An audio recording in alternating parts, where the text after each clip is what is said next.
The Red Web, a Necromunda novel. Chapter 1, Operation Blackout. Record, House to Lock Operation Summary, for House Helmar Eyes Only. Subject, Operation Report Codename Blackout. Report issued Cycle 45 of the Year of Him of Terra 998M41.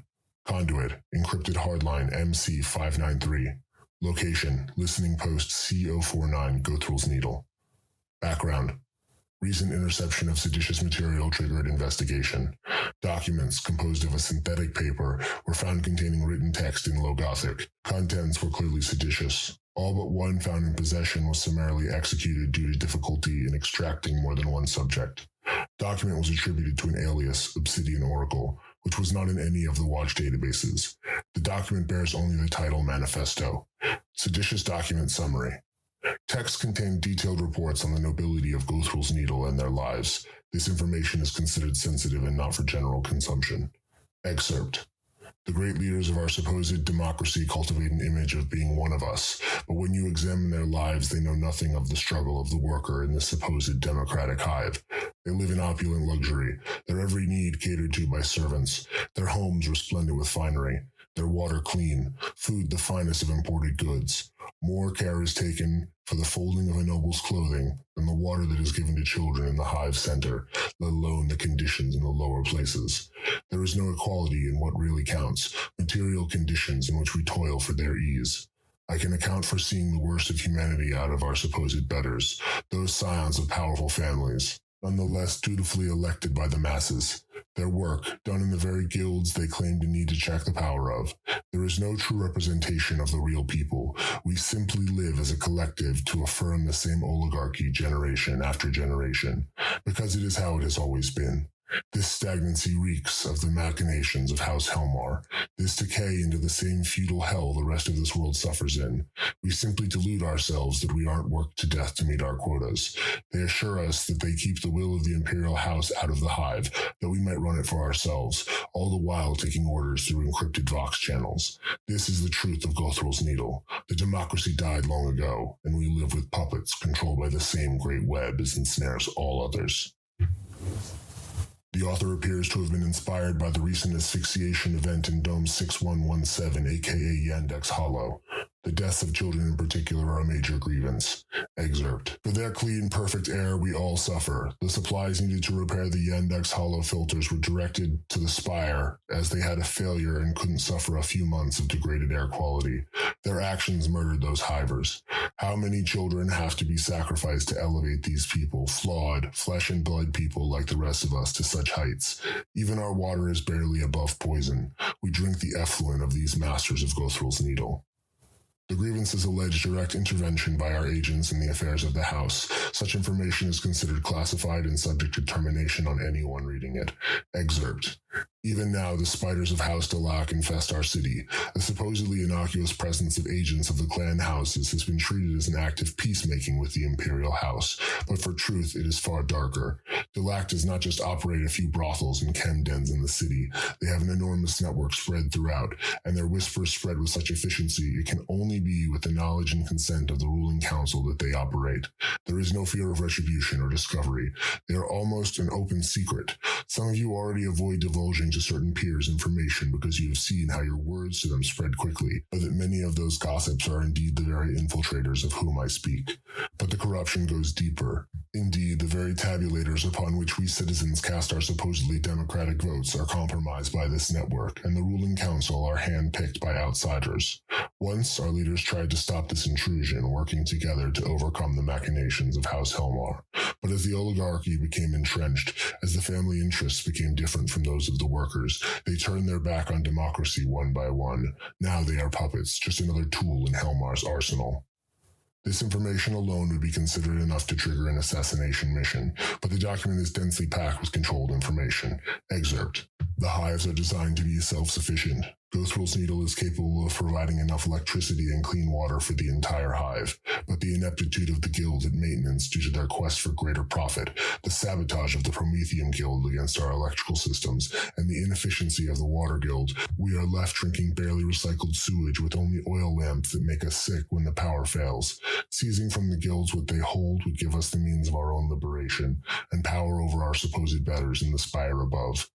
Additionally, the author details life outside of the needle, a controlled topic. Excerpt. What is worse, these conditions are a world better than many of the denizens of Necromunda. In the other hives, there is suffering so great the mind cannot fathom it. The teeming masses of the other hive cities are serfs, worked night and day, given nothing but the clothes on their back and a few trinkets. Fed the recycled remains of the dead, these poor souls could live as equals if we had the will to overthrow the masters, to take the whips and bring them back face to face with their equals. The masses of workers are so great, they outnumber the enslaver and their masters 100 to 1. They only comply because they do not know their own strength. Together, the people of Gothrel's Needle could turn the tide, spread the truth, bring the workers together, and overthrow those keeping them in bondage. But for this to be possible, first a hive must fall. Then the permanent revolution can begin. Calls for violent uprising appear throughout the text.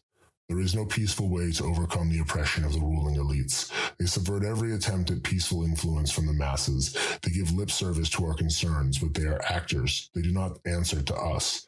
We can only get what we need by removing them, as you would in any obstacle. Indeed, together we could end their rule in a fortnight. Even barred from the spire by the Great Wall, we could bring them to surrender by sabotaging their power and water. Let them freeze. The spire doesn't serve the people anyway, and eventually we will breach the wall and find their frozen corpses in the upper levels. All of this amounts to a grave heresy, but still it does not constitute the entirety of the document's crimes. The author also has the temerity to propose alternatives to the current system of rule. Excerpt. In the place of these systems, we must forge a new world, a world answerable to the people. Gone must be the days of distant rulers, shadowy guild masters. We will create councils of our own, make decisions as a group. We will operate the hive in cells and collaborate with each other, collectively owning our own means of survival. These face-to-face democratic meetings will be run by consensus, not simple majoritarian domination. The rights of all will be paramount. We will extend an offer of peace to the pawns of the guilds in exchange for their lives. They can become regular citizens again and help in the maintenance of our infrastructure for all. The future of Necromunda is a hand's grasp away. We need only make the motion, and it will be ours. End document summary.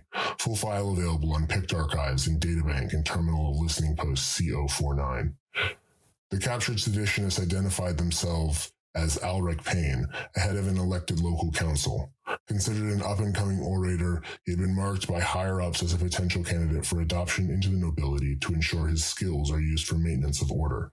Application of several interrogation techniques led to the extraction of the source of the document, a clandestine mail service among the more educated and upwardly mobile of the mid-hive's denizens. Payne was given the Emperor's mercy, and the story of his death at the hands of a sumpcrock were arranged. Through the process of capturing and securing multiple couriers for this illicit communication, the team was able to identify several dozen recipients of the documents. However, each that was brought in and interrogated indicated they were approached by an unknown, masked individual who spoke to them of secrets they held, of things that they thought no one knew. This, combined with dead drops for the couriers, created an immense difficulty in identifying the source of the documentation. Indeed, the couriers rarely interacted, only allowing our team to identify a handful. Intervening incidents. As investigators ran down any loose and available, several acts of sabotage against the upper hive infrastructure occurred. In 2 cases, the assailants died in the explosion, but in the third, the perpetrator was captured. Interrogation pointed to significantly wider spread of seditious ideas, but could not be directly linked to the document. The murder of several factory foremen by angry workers protesting ration cutbacks caused a riot in Dome N347 that led to the deployment of Gothrel's security forces. In the chaos, our agents were able to identify Vox equipment tuned to receive pirate radio signals. Interception of radio transmissions identified the source as the author of the documents, continuing to use the nom de plume Obsidian Oracle. These transmissions were discussions of the meaning of the seditious document described above, with more detailed calls to action all over the hive. Excerpt.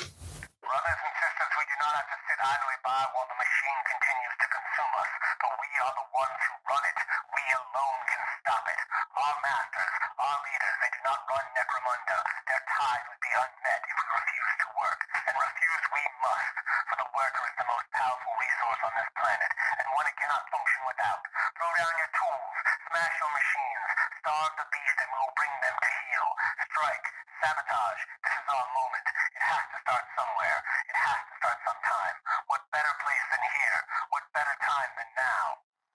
Interception of these signals enabled House agents to run the network of Vox relays serving the content down, and finally, 110 cycles after the investigation began, we were able to identify the source of the seditious materials. Coming from an upper hive service tunnel, we located the originator of the documents, and our agents penetrated their operational perimeter. Tunnel space was largely taken up by printing equipment for producing low Gothic tracks. Invisible inks would later be identified in the wreckage, leading to the conclusion that the perpetrator was spreading seditious material far wider than previously estimated. Efforts to track down all of the affected documents are ongoing, but purge protocols cannot be implemented without potentially affecting hive productivity goals. See Addendum C119 for further information about this secondary operation. The interior of Obsidian Oracle's den was rigged with explosives, and upon capture, the perpetrator and the strike team were killed in the ensuing explosion, along with over a dozen denizens of the upper hive caught in the ensuing collapse. Genetic information collected on site did not prove conclusive. All transmissions have been silent since the completion of Operation Blackout.